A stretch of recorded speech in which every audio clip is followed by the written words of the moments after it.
ഇന്ത്യയിലെ ഏറ്റവും വലിയ ഡാർക്ക് നെറ്റ് മയക്കുമരുന്ന് വിൽപ്പന ശൃംഖല തകർത്തുവെന്ന് നാർക്കോട്ടിക്സ് കൺട്രോൾ ബ്യൂറോ. മൂവാറ്റുപുഴ സ്വദേശി എഡിസൺ സൂത്രധാരനായി പ്രവർത്തിക്കുന്ന ലെവൽ 4 രഹസ്യ വെബ് ശൃംഖലയുടെ വിവരങ്ങളാണ് ലഭിച്ചത്. വിദേശ ബന്ധങ്ങളുള്ള ഇയാൾ രാജ്യത്തെ 400-ലധികം നഗരങ്ങളിലേക്ക് വിൽപ്പന നടത്തിയിരുന്നു. പിടിച്ചെടുത്ത മയക്കുമരുന്ന് ഏതാണ്ട് 35 ലക്ഷം രൂപ വില വരും. ഇന്ത്യയിലെ ഏറ്റവും വലിയ ഡാർക്ക് നെറ്റ് മയക്കുമരുന്ന് ശൃംഖലയായ കെറ്റാമെലോണിനെ തകർത്ത വിവരങ്ങളാണ് നാർക്കോട്ടിക് കൺട്രോൾ ബ്യൂറോ പങ്കുവച്ചത്. 1127 LSD സ്റ്റാമ്പുകളും 131 ഗ്രാം കെറ്റാമെലോൺ പിടിച്ചെടുത്തെന്ന് NCB അറിയിച്ചു. കഴിഞ്ഞ 2 വർഷമായി ഡാർക്ക് നെറ്റ് ശൃംഖലയിലൂടെ മയക്കുമരുന്ന് വിൽപ്പന നടത്തുകയായിരുന്ന മൂവാറ്റുപുഴ സ്വദേശിക്ക് രാജ്യവ്യാപകമായ ബന്ധങ്ങളുണ്ടെന്ന് അന്വേഷണ ഏജൻസി പറയുന്നു. NCBയുടെ കൊച്ചി യൂണിറ്റ് മെലൺ എന്ന പേരിൽ 2 മാസമായി നടത്തിയ ഓപ്പറേഷനിലൂടെയാണ് ശൃംഖല തകർത്തത്.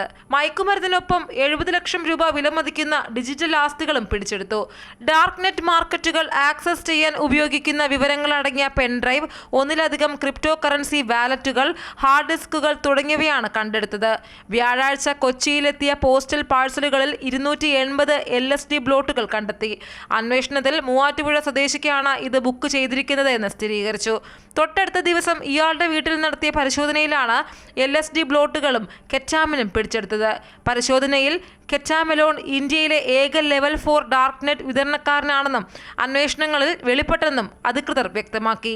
ബംഗളൂരു, ചെന്നൈ, ഭോപ്പാൽ, പട്ന, ഡൽഹി കൂടാതെ ഹിമാചൽ പ്രദേശ്, ഉത്തരാഖണ്ഡ് എന്നിവിടങ്ങളിലെ പ്രധാന നഗരങ്ങളിലേക്ക് LSD ഇയാൾ അയച്ചിട്ടുണ്ട്. അമൃത ന്യൂസ്, കൊച്ചി.